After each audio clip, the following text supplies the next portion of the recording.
जब तक यहाँ पैदा हुआ हर जीव, हर व्यक्ति इस धरती का असली मालिक है और उसको अपने मालिकाना हक क्लेम करना पड़ेगा। अगर आप क्लेम नहीं करोगे तो कोई नहीं देगा। अभी लाल डोरा है ना, आप अपने घर को क्लेम मत करो, तो सरकार अपने नाम कर लेगी। हाँ, आप क्लेम करना पड़ेगा ना भाई, आपको मालिकाना करना हक। पड़ेगा। हाँ, तो धरती पे मालिकाना हक क्लेम करना पड़ेगा। मालिक है भाई, तुम कौन होते हो? बिल्कुल सर, बिल्कुल सर। जो एलन मस्क की आप बात कर रहे थे, एलन मस्क की अभी रिसेंट एंट्री हुई है इंडिया में।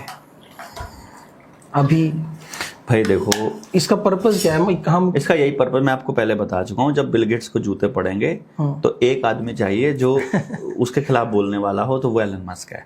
जैसे हम जैसे लोगों को, इन पूंजीपतियों को पता होता है ये हमको बोलने दे रहे हैं। क्यों बोलने दे रहे हैं? इनको लगता है कि कल को देवेंद्र भलारा को हम लोग मैनेज कर सकते हैं। कल को जब ये दिखे कि भाई पूरी सारी सरकारों को गालियां दे रहा है, सारी पार्टियों को गालियां दे रहा है, तो इसी से पूछ लो तुमको क्या चाहिए। हम कहेंगे हमको व्यवस्था परिवर्तन चाहिए। वो कहेंगे व्यवस्था परिवर्तन कैसे करोगे? मैंने कहा हम जनता को जगाएंगे। बोलेंगे जनता को जगा के करना आसान होगा या सत्ता में बैठकर होगा? तो तुम चीफ मिनिस्टर बन के देखो ना, वहां करके बना देना।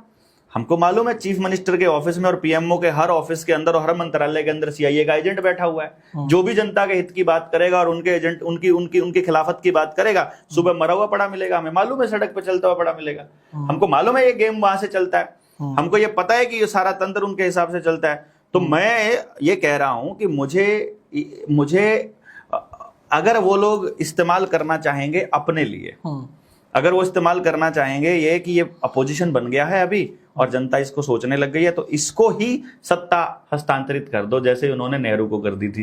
कल खेल खत्म होने का कठपुतली आ जाएगा। इनको ये नहीं पता है कि जनता से नेता निकालने की तैयारियां हो चुकी हैं, तो वो इसके जाल में हम लोग नहीं फंसने वाले हैं।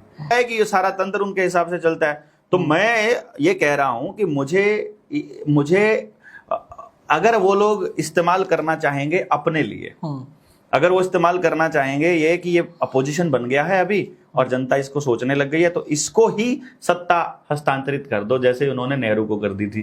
कल खेल खत्म होने का कठपुतली आ जाएगा। इनको ये नहीं पता है कि जनता से नेता निकालने की तैयारियां हो चुकी हैं, तो वो इसके जाल में हम लोग नहीं फंसने वाले हैं। इसलिए ये जो एलन मस्क है, ये ऐसे ही पुराने भटके हुए, जैसे बीजेपी का जो गठन किया था अंग्रेजों ने ही तो किया था। बीजेपी का गठन हाँ जी जनाब, कांग्रेस का गठन भी अंग्रेजों ने किया था।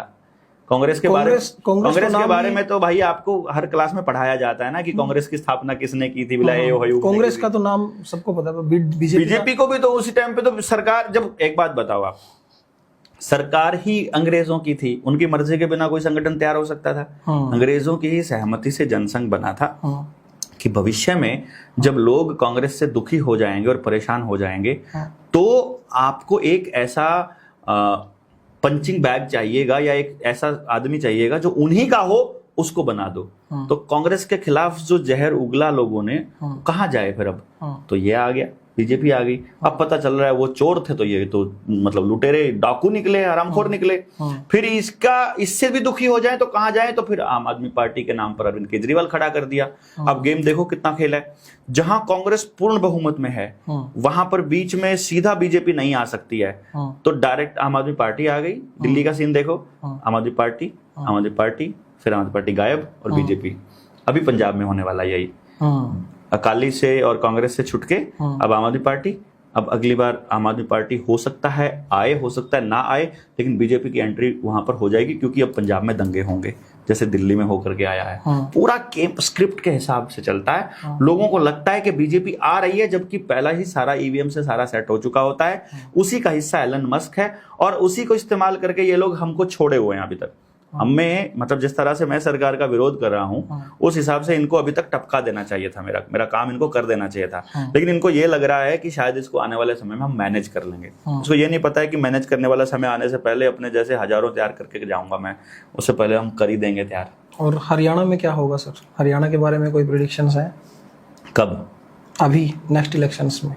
नेक्स्ट इलेक्शन जो अभी जो ट्रेंड हम देख रहे हैं, जो आदमी एक बार भी चुनाव लड़ चुका है उसको जूते पड़ने वाले हैं हरियाणा में। ये जेएसएम की तरफ से बोल रहे हैं। 100% जूते पड़ने वाले हैं, बहुत बुरी तरह से, बहुत ही बुरी तरह से। मतलब आपको साल 2 साल में दिखना स्टार्ट हो जाएगा कि होगा, ये होगा। क्योंकि हरियाणा ने जैसे लॉकडाउन तोड़ करके, हम लोगों ने वैक्सीनेशन बंद करा के, हम लोगों ने मास्क हटवा के और स्कूल खुलवा के जो ट्रेंड चालू किया था, अपार का विरोध किया, स्कूल कहाँ बना अपार आईडी? 50% से भी कम बना। स्कूलों के प्रिंसिपल्स को नोटिस आ गया कि तुम्हारी तनख्वाह नहीं निकलेगी, तुमको बनाना। अब नीचे नीचे बना रहे हैं, जबरदस्ती बना रहे हैं, छुप के बना रहे हैं, जैसा मर्जी कर रहे हैं। तो वो लोगों ने खड़ा होकर के इसका विरोध करना शुरू किया। अब तो बच्चों को लगने वाले वैक्सीन के विरोध में भी लोग आने लग गए हैं, पता लगने लग गया उसका क्या है। हमने उनको बता दिया था, भैया जो कोरोना की वैक्सीन का फायदा है वही फायदा बच्चों को लगने वाली वैक्सीन का है, वही फायदा आपकी बच्चियों को जो सिविक सर्वाइकल कैंसर के नाम पर लग रहा है उसका फायदा है, जितना आपकी वही फायदा जो सरकार आपको ये सैनिटरी पैड दे रही है वही फायदा उसका है। सब में ग्राफीन ऑक्साइड डाल करके दे रहे हैं वो लोग। और इसका काम क्या है सर, ग्राफीन ऑक्साइड का? मैं वो बोलूंगा तो उड़ जाएगा, आपका चैनल उड़ जाएगा। चलो फिर इसको समझ लो, जो कोरोना का काम है, कोरोना वाली वैक्सीन का वही होने वाला है। कोरोना वैक्सीन से जितना फायदा हुआ है ना गांव वालों को, देश वालों को, उतना ही फायदा होगा इन सब चीजों से। आपकी जो आवाज है सर, लोग सुनते नहीं है सर, समझते हैं। धीरे धीरे बोलना भी शुरू करेंगे। बोल रहे हैं, अब आप कोई बोल रहे हैं भाई साहब। वो जब जाते हैं ना बैंक वालों से मिलते हैं, हमारे वाले साथी बोलते हैं सारे वकील हैं भाई, पता नहीं कौन है कहाँ से लत गया। हमारे हरियाणा में आजकल सर ये म्यूजिक इंडस्ट्री ग्रो कर रही थी। देखिए सही और गलत मैं उस पर नहीं जाऊंगा। तो जो हमारा जो अभी म्यूजिक इंडस्ट्री है, जो नए कलाकार हैं, कुछ बच्चे आए हैं आगे काम कर रहे हैं, या जो भी उसके पीछे पर कोई कलाकार नहीं है। ओके, भांड है सबके सब। ओके, भांड है भांड। म्यूजिक ये थोड़ी ना होता है, मतलब ये ये म्यूजिक होता है। उनके लिए आपका सर क्या कोई मैसेज, क्या स्टेट मैसेज हो सकता है? क्या मैसेज हमारे जो हरियाणा के कलाकार हैं? हरियाणवी कल्चर को कौन प्रमोट कर रहा है यार? कोई है? हरियाणा को कौन प्रमोट कर रहा है? रेयरली कोई दिखाई। हरियाणवी के नाम पर सब नौटंकी चल रही है। जब आप असल हरियाणवी कल्चर को जिस दिन प्रमोट करोगे ना, उस दिन हम उनको बोलेंगे, अदरवाइज तो वो बॉलीवुड का ही हिस्सा है। यार अपने लोगों को गलत मैसेज दे रहे हैं, कुछ पता ही नहीं उनको क्या क्या बना रहे हैं वो लोग। बोला एआई से बना के, धुन बना करके और उसके ऊपर कुछ भी बकवास करने को वो कलाकारी बोलते हैं। कभी म्यूजिक बैठ करके म्यूजिक को गहराई से समझेंगे, साधना होती है म्यूजिक यार। पर वो मतलब ध्यान साधना की जैसा होता है, परमात्मा से मिलने का रास्ता होता है। इतनी पवित्र चीज को कचरा बना के रख दिया इन लोगों ने। हमारा जो यूथ है, कोई म्यूजिक का कलाकार, संगीत का कोई कलाकार यदि एग्रेशन में आता है और किसी के विरोध में ऐसा करता है, वो कलाकार हो ही नहीं सकता है। कलाकार तो सीधा जुड़ा हुआ आदमी होता है यार। जो हमारा यूथ है सर, क्या रीजन है कि वो इंस्पायर हो जाता है सॉन्ग से इतना जल्दी? ये कोई फिजिकली या हमारे जो हार्मोन्स हैं उनसे रिलेटेड कोई दिक्कत है, या फिर देखो समझ का भी रोड़ा है। और जिसके अंदर म्यूजिक पड़ा है, जैसे हम ये बताते हैं ना कि ये बच्चा म्यूजिक के लिए बना है, जब उसे असल म्यूजिक कनेक्ट होने वाला नहीं मिलेगा तो कैसा ही भी म्यूजिक मिलेगा वो कनेक्ट होगा। ओके, जो अंदर पड़ा है ना तो वो जुड़ेगा, भागेगा वो उसकी तरफ। जैसा भी होगा उसका ट्रैक जैसा भी होगा यार। ये थोड़ी ना है आपके टाइम पर अगर प्यार तुम्हें भेजा है खत में, इस तरह का गाना था तो हम वो गुनगुनाते होते थे। हैं? ए मेरे वतन के लोगों आने लग गया, ए मेरे वतन के लोगों। आपको यूथ ए मेरे वतन के लोगों गाते भी तो मिलेंगे। जिसके घर में वो कल्चर है उसको वो गाता मिलेगा, जिसको ये कल्चर है उसको ये गाता मिलेगा। इससे ये नहीं है कि किसकी तरफ अट्रैक्ट हुआ, जो मिलेगा। बच्चा एक स्पंज की तरह है, छाई चूस होया करे ना, मतलब रुई का, कॉटन का, उसको जिसमें डाल दोगे उसी को चूस लेगा। लाल रंग में डालोगे लाल, काले में डालोगे काला, म्यूजिक में डालोगे म्यूजिक, गुंडागर्दी में डालोगे गुंडागर्दी, रेप कल्चर में डालोगे रेप कल्चर। जो आएगा मोबाइल पर उस वैसा ही हो जाएगा वो। और मोबाइल में वो लोग ट्रांसफर क्या भेज रहे हैं। हमारे कलाकारों की रिस्पॉन्सिबिलिटी बनती है कि बहुत ज्यादा बनती है, बहुत ज्यादा अच्छा कंटेंट। देखो वो लोगों के पास इतनी कला है कि वो 3 मिनट में पूरी कहानी कह सकते हैं गाने के माध्यम से। उनके पास इतनी कला है कि वो अपनी बातों को शॉर्ट में और अच्छे शब्दों का इस्तेमाल करके कर सकते हैं। तो उनकी ये मोरल रिस्पॉन्सिबिलिटी बनती है समाज के प्रति। गाना ना चले, वो कहते सुनता कौन है? अरे तुम किसी को सुनाने के लिए कलाकार हो यार, कला की साधना करने के लिए कलाकार हो। कलाकार तो अपनी कला में मस्त होता है, उसे अपने काम से मस्त है। अब मैं यार पेंटर अपनी पेंटिंग बना रहा हूँ, किसी को दिखाने के लिए थोड़ी बना रहा है। अंदर जो आ रहा है वो उसको छाप रहा है, उसको बना रहा है। अंदर जो आ रहा है वो उसको बजा रहा है, अंदर से आ रहा है वो बजेगा, वो कलाकार है। वो कलाकार थोड़ी ना जो दूसरों को क्या अच्छा लगता है ये सोचकर बना रहा है। ये नहीं, वो अपने अंदर से गा रहा है। अगर वो कनेक्टेड होगा तो आसपास पॉजिटिविटी फैलाता चला जाएगा। आप देखिए ना, उसको सुनिए आप कभी, अपना कंवर ग्रेवाल, देखिए आप उसको सुनिए, वो अपनी मस्ती में गा रहा है, लोग अपने आप अट्रैक्ट हो रहे हैं जो उस फ्रीक्वेंसी के हैं, और इनकी जरूरत ही नहीं है। वो संगीत सुन के देखिए आप, उनके उन शब्दों को सुनिए आप, तो देखिए फिर क्या है। असल संगीत सुनना है आज के वक्त का, उनको सुनिए। जैसे शिव बटालवी को सुन के देखिए। ऐसे सर आपने इतनी अच्छी अच्छी बातें बताई समाज के बारे में, जैसे हमारा जो जनजीवन है, हमारी शिक्षा है, टेक्नोलॉजी है, तो एक शॉर्ट में ये मैसेज बता दीजिए कि हमारे आज जो लोग हैं हरियाणा में या नियर बाई जितने भी स्टेट्स हैं, या जो भी लोग हमें देख रहे हैं, वो कैसा जनजीवन अपनाएं, सीधा साधा जीवन कैसे अपनाएं नॉर्मल डेली रूटीन लाइफ में। देखिए असल में क्या है, सवाल खड़ा हो जाता है कि तुम ऐसा जीवन जी रहे हो कि नहीं जी रहे हो। आपने तो बताया आप जी रहे हो। मेरे से बोलेंगे नहीं, मैं नहीं जी पा रहा। जैसे मैं एक लाइन बोलता हूँ कि आदमी का जीवन ट्रैवल करने के लिए नहीं बना, मैं पूरा दिन गाड़ी में रहता हूँ। आपने बताया टीवी नहीं है मेरे पास। हाँ, टीवी नहीं, वो नहीं है, वो चीजें हैं, लेकिन ट्रैवल के लिए भी तो नहीं बनाना इंसान। मैं कर रहा हूँ ट्रैवल। तो अपना जीवन अगर इस तरह का जी पाए कि आपको ट्रैवल ना करना पड़े। अगर ट्रैवल करो तो घूमने के लिए करो, चीजों को ऑब्जर्व करने के लिए करो। महीने भर के लिए निकल जाओ ट्रैवल करते करते, कोई दिक्कत नहीं है, दुनिया घूम कर आओ। लेकिन ये नहीं कि काम में ट्रैवल करना पड़े आपको। काम ऐसा चूज करो जिसमें ट्रैवल ना करना पड़े। काम ऐसा काम करो जिसमें फिजिकल वर्क ज्यादा हो। खाना ऐसा चूज करो जो प्रकृति से जुड़ा हो, जो केमिकल फ्री हो, जो आपका अपना उगाया हुआ हो, बाजार आधारित ना हो। देखो, जैसा खाए अन्न वैसा होए मन। बाजार का खाओगे तो बाजारू बनोगे। बाजारू बनना हटना है तो आपको अपना पैदा करना पड़ेगा। गांव आधारित कल्चर, गांव को बचा लो।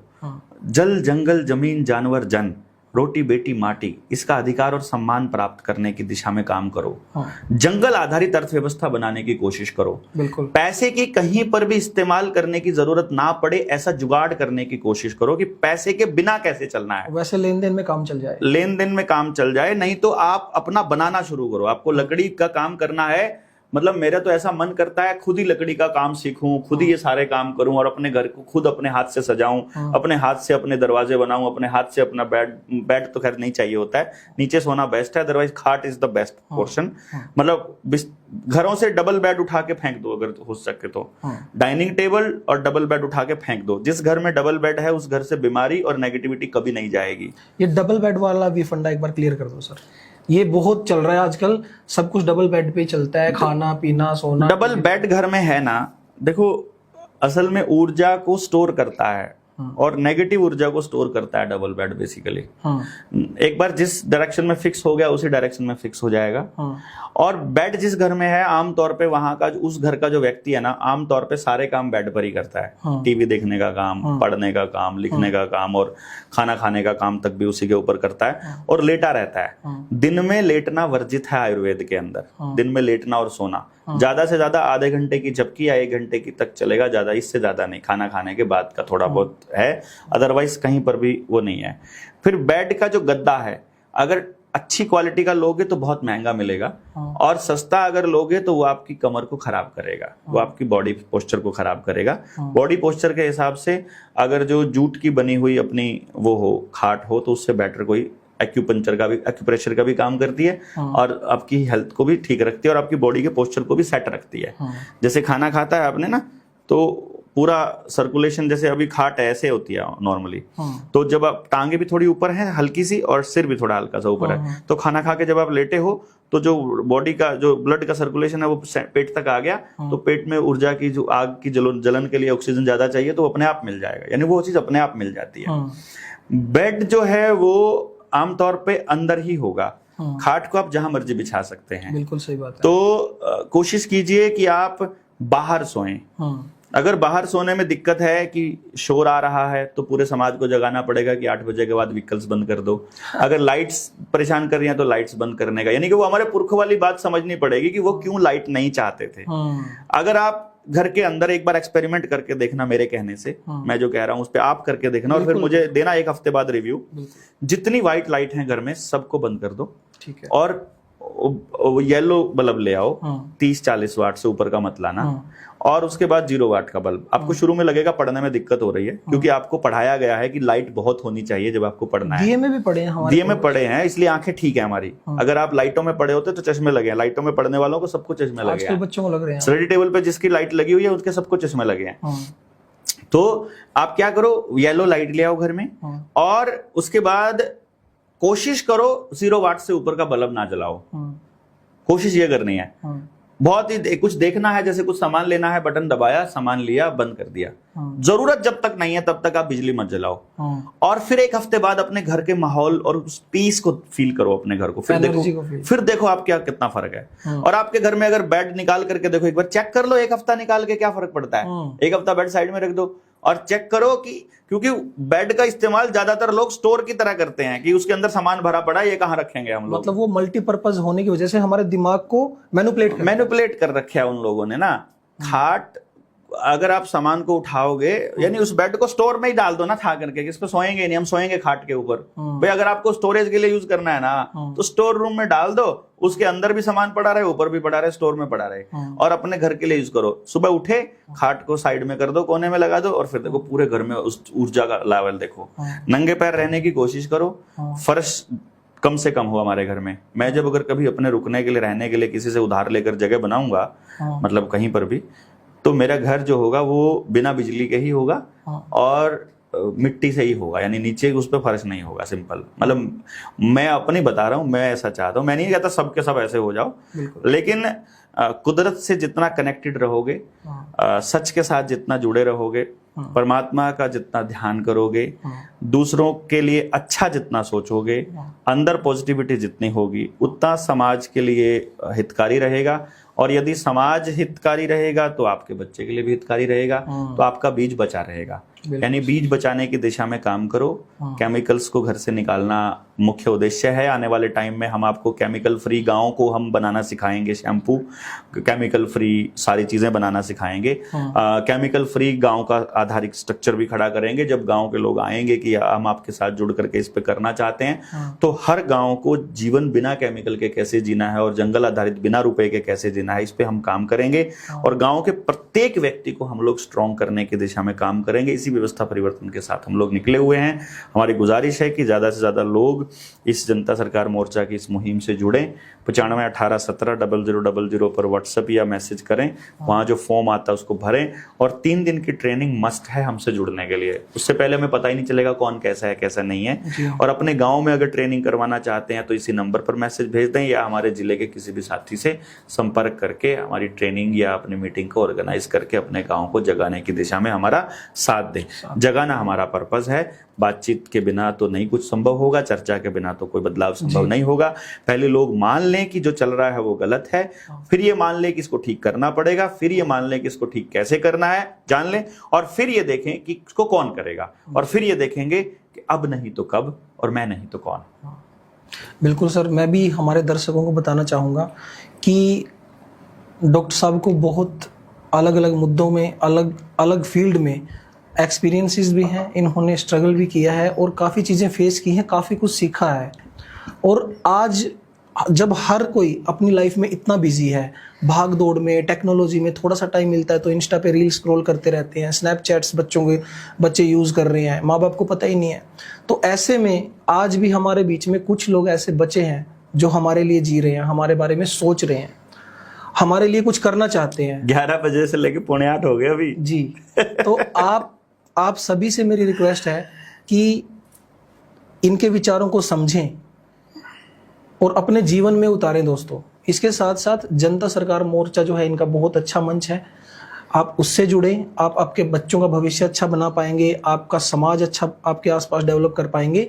और डॉक्टर साहब ने हमें इतना कीमती समय दिया है, मैं उसके लिए तहे दिल से डॉक्टर साहब का धन्यवाद करता हूं। Thank you sir, thank you very much. धन्यवाद भाई जी, धन्यवाद अमित जी।